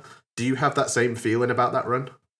I do, but in sort of a different way. And I'll kind of talk about that. That's a really good question. And so my life was this isn't so much gameplay, but sort of me, but it's on the same plane as what you're talking about. So my life was a bit different 5.5 years ago. I had a full-time job that I didn't like, and I had never traveled on a plane before. So there's all these little things happening. And I got into the event. The first time I ever tried to get into GDQ, I got accepted. So I was like, oh, okay. It was just right place, right time, because 1, 2, and 3 had been on the show, but 4 never had. And so it was like, okay, Silent Hill 4. So I'm thinking, okay, I'm going to travel, but I can't get off work the day before. And they put me on the first day. So I was like, okay. I'm going to be really, really exhausted because my run's not until 2 a.m. And there's no way I'm going to be able to sleep with this nervous energy that I have. And I was very nervous. I know I come off very confident now. I was very, very nervous and unsure and anxious back in those days. So I did all that, and I'd never flown before. And I found out the hard way that I have a unique set of sinus cavities that does not like when planes descend. Ooh. So when the plane descended in Washington, D.C., it felt like somebody was poking me in the back of the head with thumbtacks, and my ears were not popping to match the air pressure. And I could not hear anything. Everything sounded like that. I couldn't hear anything. And in my head, I'm like, what's going on? I have to play this game tonight on this channel. And just a mess, just the brain soup. It's going wild. And thankfully, I got on the stage, warmed up, did my thing. I can't even recall the first 5 minutes of what I did, but then after 5 minutes, I kind of tuned back in. And I thought, okay, instincts are taking back over. I'm good with the camera. One of the things people told me about that run that I didn't really think about in the YouTube comments, and when I went back and watched a live chat, and back then, if you knew GDQ chat back before it was sub only, it used to be it was brutal if they didn't like you. It was not marketable at all. They had to nip that shit in the bud. I had to tell my mom, I'm like, don't look at the chat, just watch the video. Don't look at the chat. It was uncontrollable. But they've done a good job moderating it now. But I go back and I thought, okay, well, if they don't like you, you're gonna hear it. But one of the things people said to me was that I constantly made eye contact with the camera that's above the monitor. I always looked at it, and that's an instinctual thing. And I think that was one of the only things that maybe kind of saved me, because at the time I would do all these wacky voices, and I still do them, but I couldn't do them because I couldn't hear myself talk. It was all muffled because of the sinuses. Like, I'll do the Hank Hill voice and stuff like that. And I did that one time, and I couldn't hear it. And I had all these plans. Like, I was going to talk like David Hayter on the run. But I couldn't hear myself talk, so I couldn't do all that. I couldn't do a lot of the fun things that I wanted to do. Like, the run itself wasn't that great either, but we had a good time, and I feel like that's just what people are watching for. So my life is a bit different now. I'm a lot more confident about my abilities, to make people feel good, to laugh, to be entertained, and forget about things for a little bit. Over the 5.5 years, I've picked up some tricks here and there. Obviously, my personality is a lot more boisterous with the jackets and all the stuff, where you can spot me in public very, very easily. I got blonde hair now, which was originally just supposed to be a joke, but I ended up loving it, so I kept it.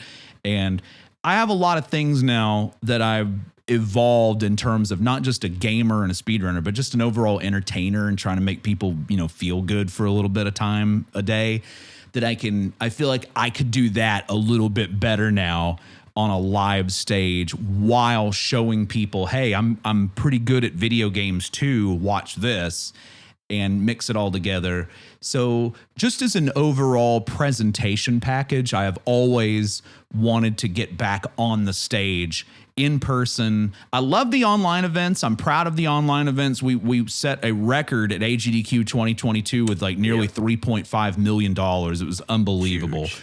So I was extremely proud of that, even though I was moving that week and couldn't really pay attention to the event as much as I wanted. I've always wanted to come back to a live show, and even with the facial coverings, which I support, by the way, but even then it's like you can't see like my face, so it's going to be a challenge to speak with my eyes, so to speak, and my body language, and just try to have a lot of fun. And I've always wanted to go back and just take the entertainment aspects that I've developed on Twitch over the last 5.5 years and just get back and do that one more time and be able to actually hear myself talk without pin cushions in the back of my head, and be able just to have a little bit more fun. So, and the run itself is a lot more advanced. I think we've cut, God, the record holder, Matt Gale, he's got that thing down to 45.5 minutes now. I couldn't even fathom those times back in the day. Mine's like 48:02. That's my best time.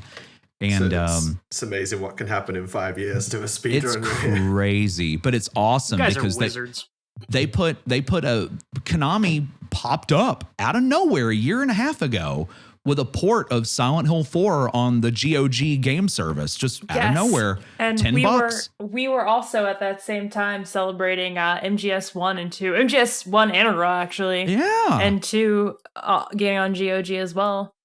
Yeah. And Metal Gear 1 out of nowhere. Oh, weirdly. Yeah, that too. That was really weird. It was awesome. Give us Metal Gear 2, you cowards. I want, go to just steer away. I was going to mention that Silent Hill 4, all these new runners have popped up, especially outside of America, which is awesome with a new GOG port. But the thing that as I delve into Metal Gear Solid and kind of take a look at things and I reflect upon how great it was that Microsoft has built a backwards compatibility environment that allows people to play Metal Gear Solid, or allowed people to play Metal Gear Solid 2, 3, and Peace Walker so easily. Metal Gear Solid 4 is trapped on the PS3 with no PC port, and that's very frustrating. I hope at some point that something can happen to free Metal Gear Solid 4 from the PS3 there's something like, I don't think they get enough credit for this, but when they put the MGS3 port on the Series S and X, it was broken. It used to crash on Bike Chase like 95% of the time, and they patched it. They fixed it. Like, awesome. So like that's probably the latest patch like Metal Gear Solid 3's ever received. But like, not only did they stick with this backwards compatibility, but they're also making sure it works. That's pretty awesome. I did not know that. So that's super cool. Just so you know, if you've got MGS3 HD, you also have Metal Gear 1 and 2 for the MSX. So I have the digital version. I don't have the disc version. That's fine. Is it not on there? No, they're on there. It should be built in. Yeah, they are. Are they on there? They're on there. Yeah, they're just on the start screen. It says you gotta go to like the bonus menu, right? No, it just says literally on the start screen, it says Metal Gear, and you just press it. It's like literally, it'll say like new game, load game. It says Metal Gear as well, and you just press it and it loads the game. Yeah, it's in MGS3. I think okay. It's within, okay. If it's within Metal Gear Solid 3, I think my chat told me about it. Yeah, you gotta launch that first. But yeah, this was like 6 or 7 months ago too. So you got a nice PC. I do. Yeah, I got a chonker. Yeah, emulate it. Honestly. Yeah, I've heard Metal Gear Solid 4 runs pretty well on a chonker PC. Yeah, with that emulator. With the right build, it can run pretty good. It's in certain there. spots. You got NASA supercomputer, yeah. And that's we were talking about Downpour earlier. Like, Silent Hill Downpour also runs kind of okay on that emulator too, the PS3 version. And the funny thing about Downpour is speedrunning it. You can't skip the cutscenes. Somebody made that decision where you can't skip them, and they have like over an hour of cutscenes that we can't skip. So that's what also creates a barrier to entry of speedrunning Downpour is just all the cutscenes you have to watch. Gotta watch Murphy fumble that rhyme every time. He always, it's the screaming. Everybody loves the screaming. It's turned into such a meme over there. Like, and you'll hear him scream twice, like, duh! Like that, just constantly, just overlays. It's just great. It's like it's almost retroactively ruined the haunted house in Silent Hill 3 for me, because every time they get to that part where Heather has to run from the red light, I think about Murphy running from that orb and screaming. Yeah, and that they just ripped that from Silent Hill 3. And speaking of Silent Hill 3, you were mentioning Silent Hill 3 is good from is good for like the feminine point of view because Heather is the character and she's my favorite protagonist. Silent Hill 2 is my favorite game, but I love Heather. She's the best protagonist because she comments on everything and she's got such an attitude that you can just read. You don't have to see it, and I like it. And the thing about Downpour that's so frustrating is the main character is so boring to me. Like I don't really get him or really get what's going on, but that other character, Anne Cunningham, to me is a fascinating character. And I wish she had been the main character because Anne, I want to know more about her and what happened way more than anything with Murphy. And if they had just gone that route and put Anne as the character, I think Downpour would have been a lot more consumable in a general sense. Yeah. It would have been really, really neat to see it through Anne's eyes. Because I really like Heather. Heather from Silent Hill 3 is my favorite of the main characters in the whole series. Well, an Eternal Enigma, it's been a blast talking to you, man. We're coming up on 2 hours here. We normally, we normally run like an hour and a half, but when I get talking, it's hard for me to stop. So it's been great, dude. I didn't want it to end, but no, this has been a blast. Absolutely fucking awesome. My editing wrist is going to be like, come on, bro. I gotcha. No worries, but it's been a lot of fun. I've really enjoyed it. Man, thank you very much for having me. Thank you. Yeah, thank you seriously for coming. I know your schedule is so busy. You do such a good job with your whole stream and getting that together. So really appreciate you taking the time out from that to sit down with us. And I promised Nitro a good Silent Hill discussion, and I think we got it. You definitely got that. Absolutely. Yeah. Thank you. I know I don't have a manager or anything, not yet. And I run like 1,000,000 miles an hour a day. And I'm not the most organized guy in the world. I just kind of do it day by day. And I know sometimes I can take a little while longer to respond, but I always make sure that I'm there as quick as I can be. So I appreciate your patience in communication with me. Oh, man. Yeah. You're all good, man. Yeah, you're a guy that does like 11-hour streams, man. So you're totally fine, man. Nobody's coming after you after that. But yeah, man, if you wanted to plug where people can find you online, man, you can go ahead with that. Absolutely. My main thing, of course, is Twitch. That's my main drag. I've been a Twitch partner for 5 years. Not looking to stop anytime soon. And if you've enjoyed what you've listened to here, you can come check me out, twitch.tv/AnEternalEnigma. I do a little bit of everything. I'm mostly a horror streamer, but man, you can find me doing anything. We just went through Metal Gear Solid. I'm about to do a playthrough. At the time of recording this, I'm about to do a playthrough of BioShock Infinite. We're going to do a playthrough of Siphon Filter. Hell yeah. Coming up soon. Just a lot of good stuff coming up. And you're always good at least once a year of a deep dive of the Silent Hill playthroughs on my channel, like deep story playthroughs. The thing is, they just don't release any games anymore. So I try not to get burnt out on them too much. So I try to keep them special. Yeah, we sympathize with that for sure. Yeah. So yeah, you know how it is. Us Metal Gear fans and Silent Hill fans, we got something in common. Yeah. Us Konami folks, we can kind of relate. But yeah, twitch.tv, that's my main thing. You can also find me on Twitter at AnEternalEnigma. I'm there all the time. For better or for worse, I'm on Twitter a good bit. And we also have I'm also a Discord partner. If you want to come be a part of our community, you're more than welcome. Discord.gg/AnEternalEnigma. Those are my 3 main things. I don't spread myself too thin, but I really put my full effort into everything that I'm on. So if you want to jump into those 3 3 things. Anybody checking this out, if you've met me for the first time through this, and this was a great show, I highly recommend you listen to things after this, because I was checking out things before I was on this show, especially when I saw Maxi Lobes was on, and I knew this would be a good fit. I don't do a lot of podcasts. This is maybe the 3rd or 4th one I've ever done. Oh, wow. But when I was contacted via email and I kind of did a little research. I was like, you know what? This is awesome. I go by gut instinct, and I just do what feels right. I always tell people to follow their heart. And I was like, you know what? I'm doing this one. I feel like this one's going to work. And home run. So That's awesome. Thank you all very much. It was great. So thanks for having me on. Yeah, thank you for giving us a chance. Absolutely. Yeah, this has been an absolute blast. It was awesome. Yeah, in a world of like a million podcasts, we definitely appreciate you looking at ours and going like, all right, I'll go on that one. They seem pretty cool, so we appreciate that. You know, it's a good fit. I appreciate it because obviously, you know, it was connected to my Metal Gear Solid run, and you know, like I said, we're all under the Konami banner. We all can kind of commiserate on some similar issues, so I thought it would be a good discussion. It absolutely was, and it was a blast. Thank you very much. Thank you. All right, man. Thanks again. Thank you.